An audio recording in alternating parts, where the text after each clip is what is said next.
Well, like you, I'm a massive fan of Sir David, and from Granville to Delboy, and from Jack Frost to Captain Frank Beck in that marvellous BBC drama, All the King's Men.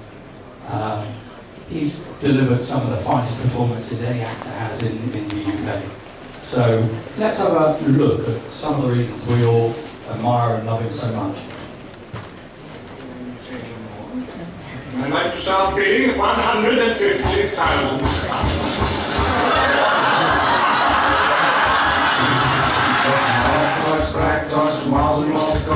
Rodney, this time next year we will be millionaires! School games, gold chains, Boston rings and that. I'll be my name, I'll be my name. What do you want? Shepherd's Bush, It's your everybody, landlord!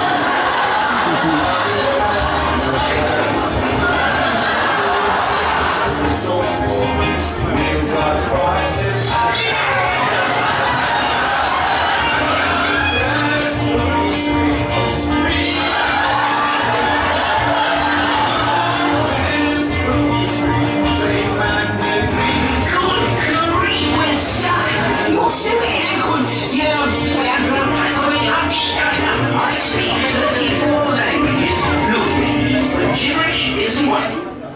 Detective Inspector Frost, Denton CID. Can you spare the minute?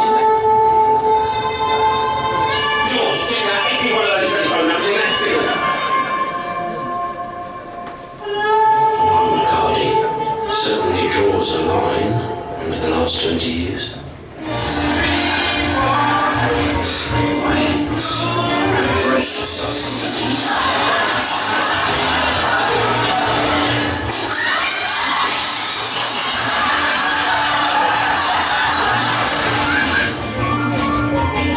Nice and cool, son.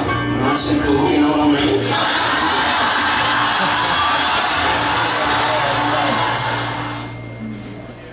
Lovely chap.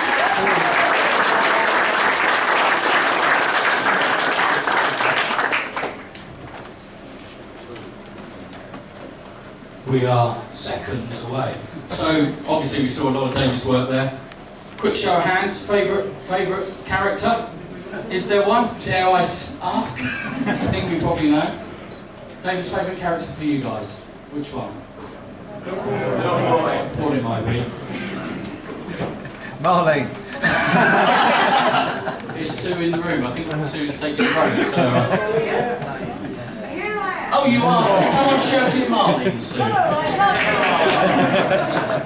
We love you. So we are seconds away. I keep saying that.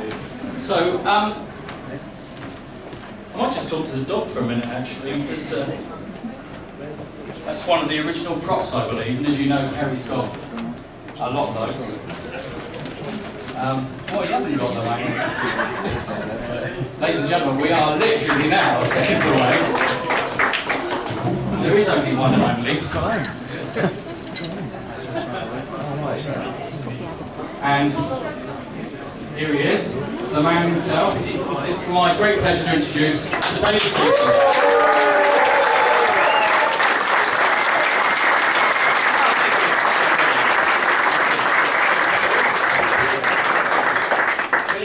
Back there? Yeah. Who said no? Come up here then. Right.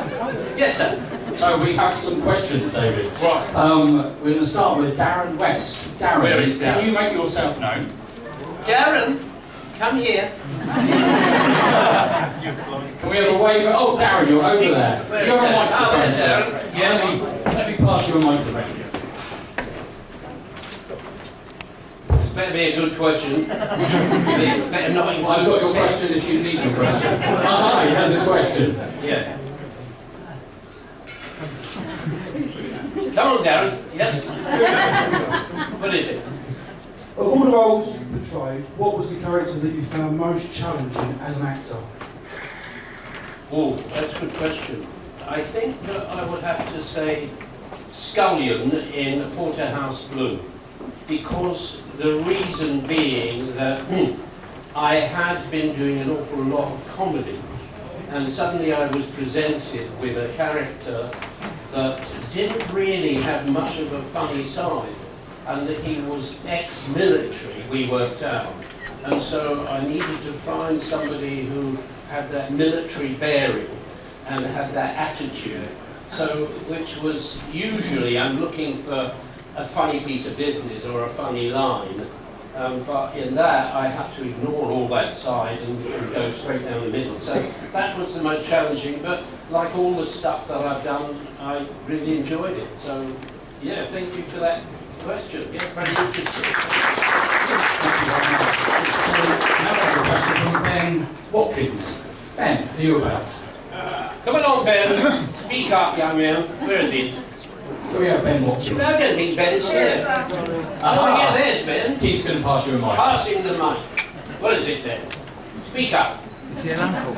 All the programs you've done, still open all hours, which would give you the greatest pleasure to make the episodes on.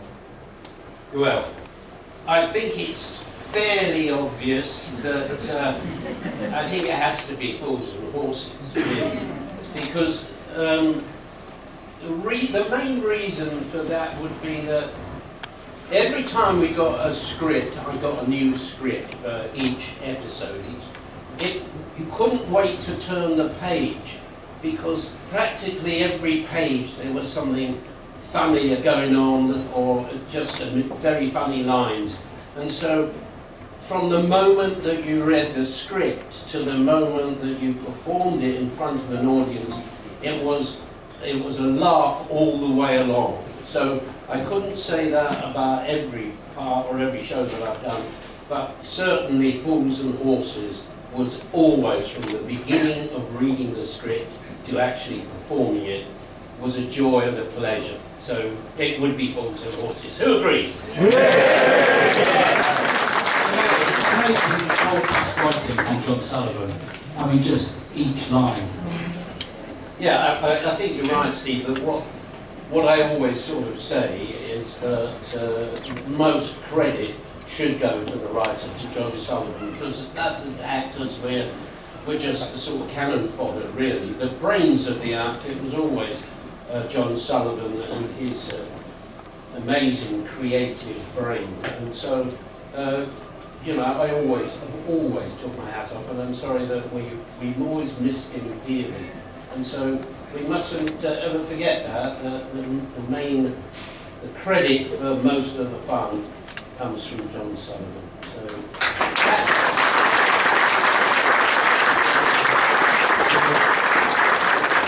and we've now got a question from Patricia Wills. Have I said that right? Patricia Will, did you say? Wills. Oh, she will. Sorry. Sorry, we're waiting for Patricia. Sorry. Oh, there she is. Ah, yes, I remember Patricia. So your question, please. My most favourite name. Yeah, right. Remember the other question I'll answer later. What is your favourite character you've played? Oh, yes, and again, these are all very difficult questions, really, because I have to say that every character that I've played, I have enjoyed, and for all sorts of different reasons. But the main, I think, reason why is that as an actor, I'm an actor, for everybody that's here would recognise the fact that I try to change my persona from me. I don't want to be me, I want to be that character. So what happens is that all the characters are completely different people. Though it's obviously me, but most of the attitude and the way they speak and the way they carry on is an invention. And that is the challenge that has always driven me on. And I'll give you a sort of example where the difference lies, is that, and I always use some of the big American film stars. Now, if you remember, whoever, say Tom Cruise. Now, Tom Cruise is a very good actor, very, very skilled, but you go to see Tom Cruise, and he never is anything else but Tom Cruise. Whereas I try to invest myself in try to create another person. we all know that it's David Jason, but that's David Jason being Arkwright, being Touch of Frost, being Frost, and so that's always been my challenge. So I couldn't really isolate it down. I just enjoyed playing all the different characters. So that's it. Long may it continue. Yes.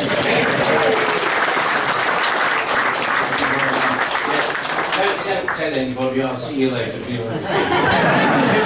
now we've got a question, I presume, from the second corner of the room from Craig. You know it makes sense. Yes, you know it. They do. Yes, don't worry about that. So where is she? Oh, it's raining. Yeah, sorry. Yes. Have you ever turned down a role in your career, and once the programme had been made without you, regretted it? Yes, yes. That's interesting too, because it doesn't happen very often, because 9 times out of 10, all the stuff, as we all know here, that the stuff that we all have seen me in is stuff that I've accepted because I've liked the show, liked the character, liked the script or whatever. But there was one, and I think it's doing the rounds a bit now, Father Ted. So it was Father Ted I was offered, years ago this was. It was something about the character that I didn't think it was very good. I mean, it was a bit pious. You know, I couldn't see myself going around going, hello, how are you? Oh, God bless you. As we say, not for me, Raymond.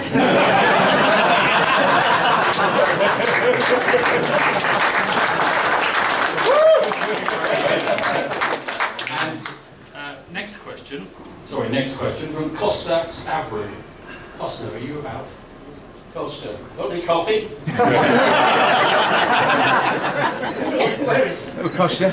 Yeah. While we're looking for Costa, I remembered that years ago you told me that Corporal Jones in Dad's Army was offered to you when Clive Dunn wasn't doing it, and you would have been in Dad's Army, which probably meant you wouldn't have done Fools. Yeah, I mean, there's a well-documented story, but the story was when they were trying to set up Dad's Army, they were casting and they were looking for different characters.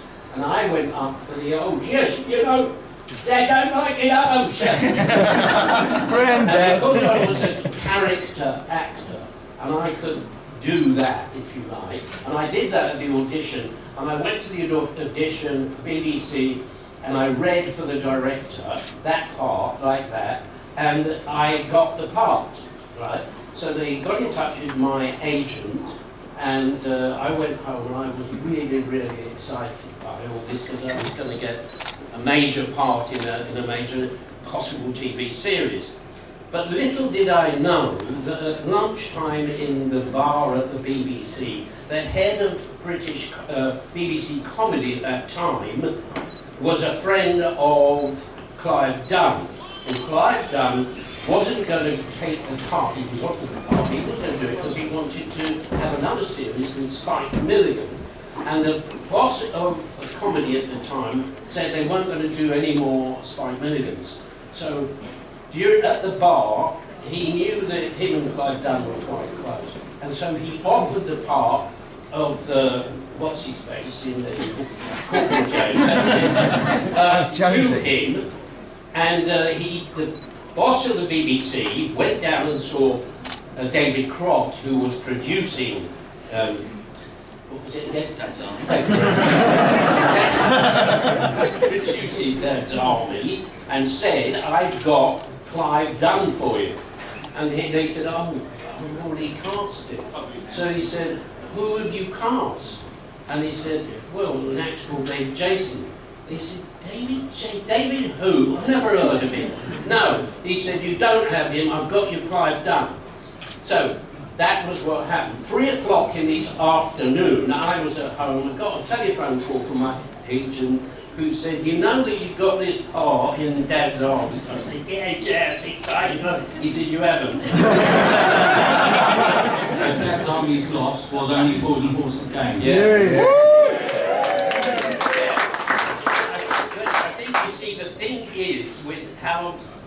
weird that life can change on one conversation, for example, is that I would have been trapped in Dad's army, and so that none of the stuff that I did, from Fools and Horses to Open All Hours to Frost, Darling Buds of May. Darling Buds of May, thank you very much, sir. You're welcome, sir. Ask me another bamba. Yeah, none of that would have happened. So, because I lost that job, it was really, in a backhanded way, was the best thing that had ever happened to me, because it led me into the biggest thing of my career, which was... Well, we're all glad you lost that job. We really are. Thank you, my son. You will be getting the 20 quid in the middle. I managed to find past the question. We are running out of time, so we've only got a couple of minutes today. But if you could go back and read... here, isn't it? Running out of time. Sorry. If you could go back and relive any episode or scene from Only Fools and Horses, what would it be and why? And that's for Costa, who's around the corner a little bit shy. Okay. Well, there's two really. One, which is fairly obvious, is Fools and Horses, which is Batman and Robin. One was, for reasons which I don't explain, was the blow-up dolls. So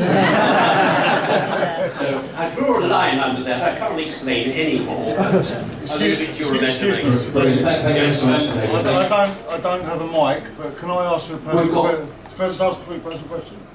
When you became a millionaire in the series, yep. How did you feel? Did you feel deflated because you didn't have the chase anymore, like the character? Yes, to be honest. I think that when we knew that it was coming up and they achieved that goal, I was very worried that where do we go from here? Because the characters would change. They'd have to, because they would be achieved. What they had in their mind forever was to be a millionaire, which was, very part of the journey of working class people. But to have achieved it would have changed the direction of the characters. So the fun, where would all that fun would have gone? And how would John have achieved that fun when we're on a different level? So, yeah, it did worry me. It really did. Thank you. So, thank you, yeah. So David, we're running out of time, so we need a question from Nick Crossway, and I'm going to ask that one. What's it like working with Ronnie Barker, your great friend? Yes, the governor. The governor. Yeah, I really enjoyed the time that I worked with Ronnie, because he was such a brilliant craftsman. And one of the little stories was that whenever I had anything that was a line or two that was vaguely funny or quite funny, if you like, which was my laugh, if you like, Ronnie would chuckle and top it and get a bigger bloody laugh out of my laugh. And so I just loved that brilliance of him, and I learned an awful lot by working with him. One of the things I did learn, which was really nice, no matter how big you become, a star, which he was a really lovely human being. He was a lovely man. And so, I learned a lot from him. Well, from one lovely man to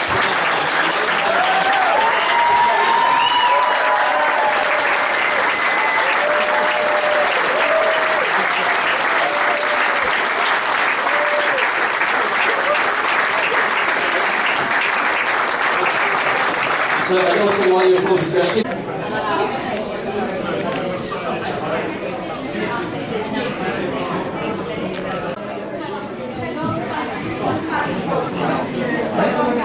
So if you have arranged to have your picture taken with John and Sue in front of the satellite dish, if you'd like to make your way over to the satellite dish, you're going to get an orderly queue there with John and Sue in just a few moments' time.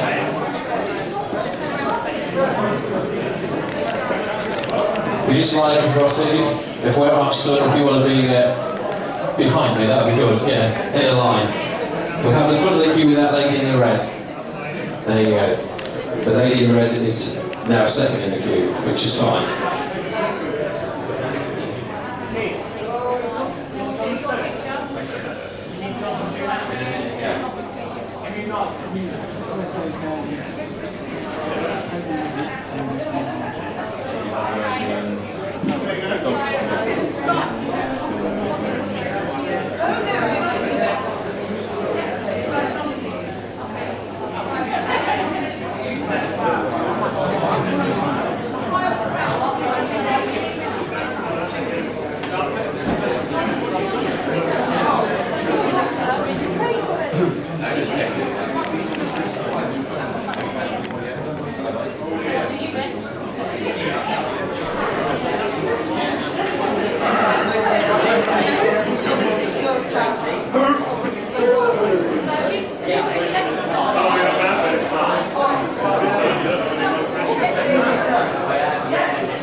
get it here.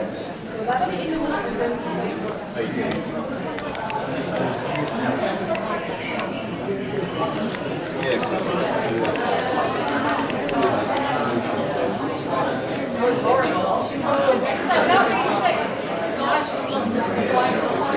It's interesting. You've got one, but not one. You've got to be here. I have, yeah.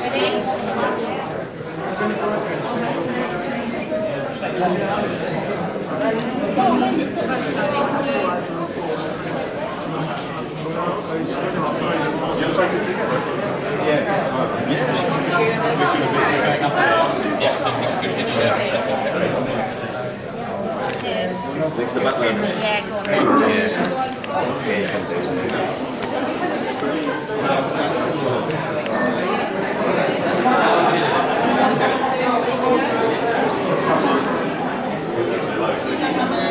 You don't want to die. It's very hard.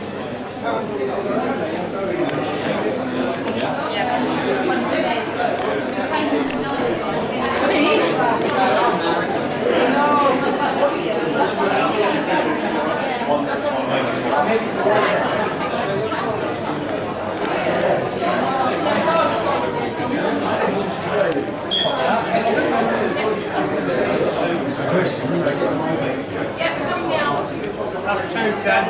Aye. Two. That's it.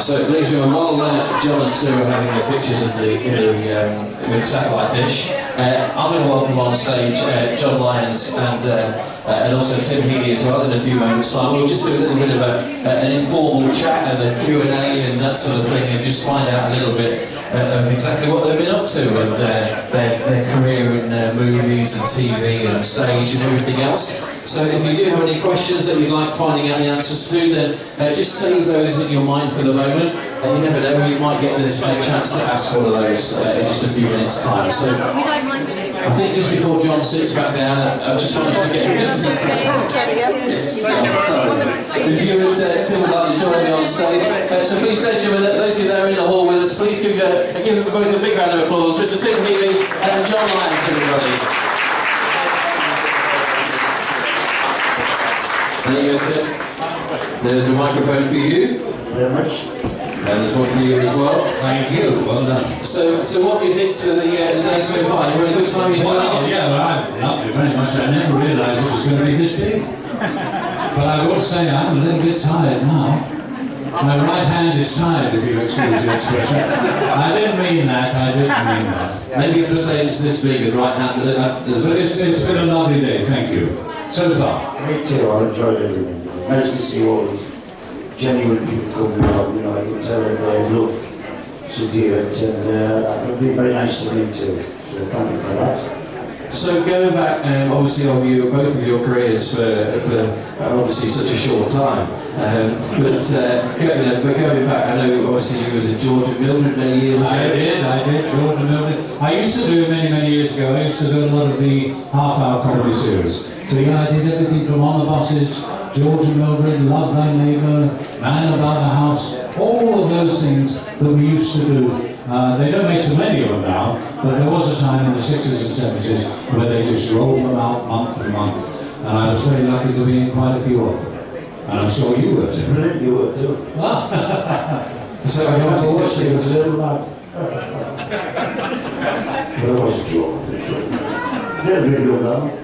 little bit older than you, a little bit tiny. Bit younger than me? Well, I had long paper rounds, you know. You did, yes. So I read the little bit. But then I did start at a very young age. Yes. I was 17 when I started.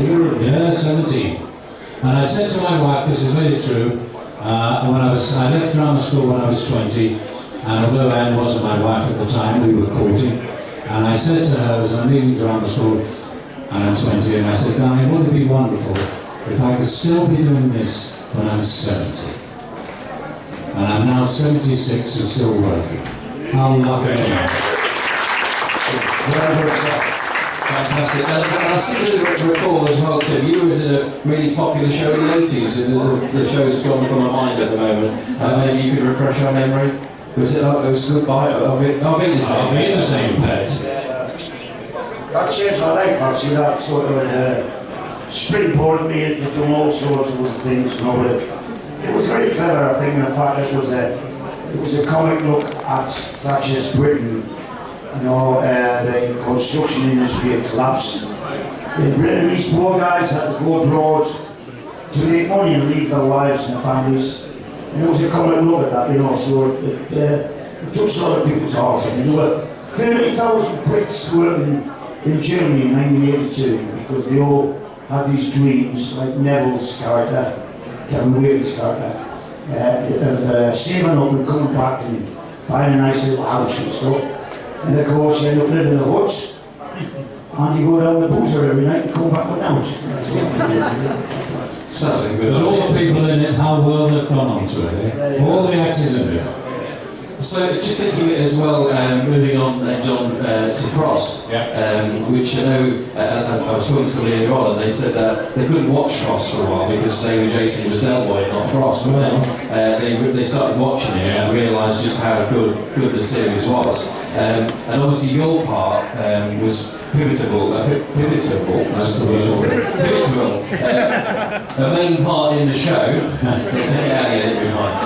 but a main character within the show, and obviously tore a lot of heartstrings and things. And we were chatting earlier about the ending. Yes. The 3 different episodes.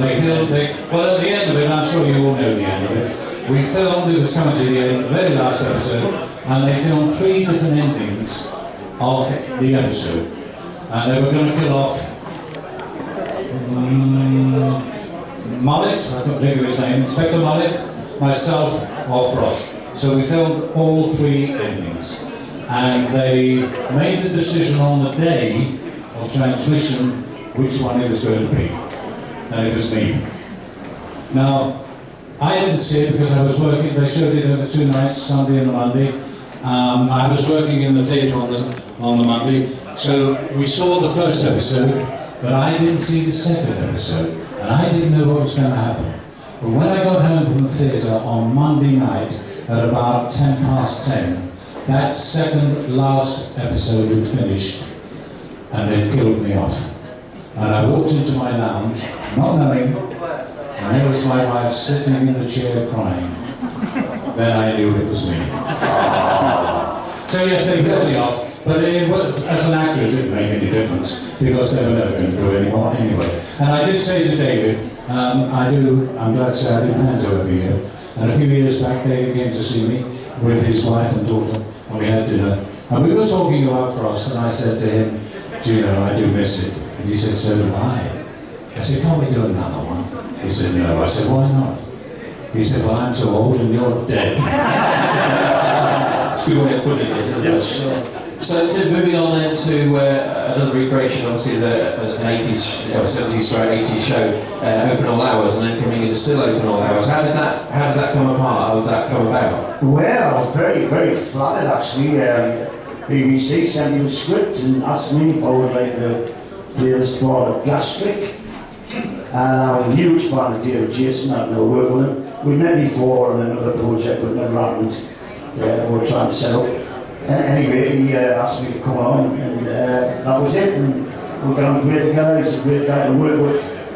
And it's one of these jobs where you just go to work and laugh, you know, all day, and you get paid for it. So fantastic. And of course, Benidorm as well. I know I've asked John to do this a little while ago, but When you're in a repeated series like Benidorm, I think it was 10 series altogether, when it comes about and you think, oh yeah, they're normally filmed that in June, I better keep myself free. Is that how it works, or do you have, because it's amazing, I know I'm going back to work on Monday, but for an actor you have to then think, well actually I've loved doing that, I've got to keep that part free, and then if it doesn't, how does that all work? Well, normally with you, because it would be commissioned as you finish, they would let you know that we were going to go again next year. It was only over the last one we weren't sure, and then it did stop. But it's like anything, I think you can do too much of a good thing, you know. 10 years is a long time to do a comedy. Well, I did it for 8 years, but the whole thing was 10 years. 10 years, yeah. Excellent. So, and obviously, you've got a good idea. May I tell you something that people probably do forget? I did work with Tim many years ago in a series that he was the leading man in called Boys from the Bush. Boys from the Bush, that's right. Yes. Long time I did a couple of days with Tim a long time ago. And I've never seen him since then. 1990. 90. And that's the way it goes on with actors. You suddenly never see each other for 20 years, then you pick up from where you left. So you say, keep in touch. You never do. Did I lend you 20 quid? No. So anybody, just a couple of quick questions, we are running a little bit late on time, but anybody a question they'd like to find out? Oh, here we go, we come down to Carl. microphone.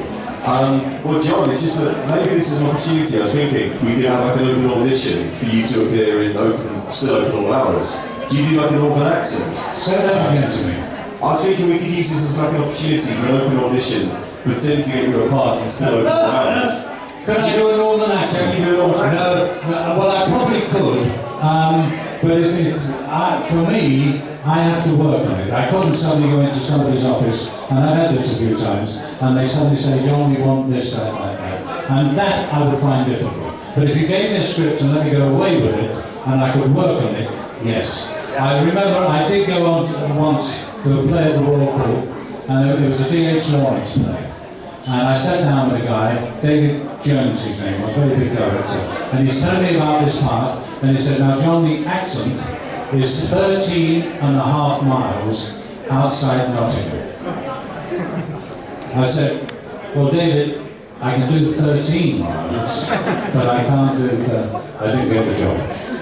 But no, accents for me are difficult. But if I work on it, when I have done it, if I work on them and look at it, and use it in my brain, I can. But I couldn't just put it on there.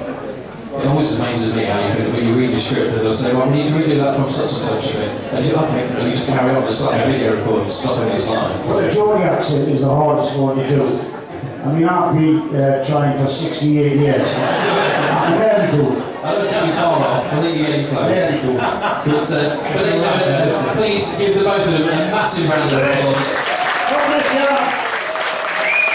Thank you very much. Thank you, John. Thank you, Tim. Thank you very much. And we'll see you later on this afternoon. Lovely. So we'll try and get John and Sue on if we do have the chance. So just in the satellite photograph at the moment. But have you had yourselves a good time?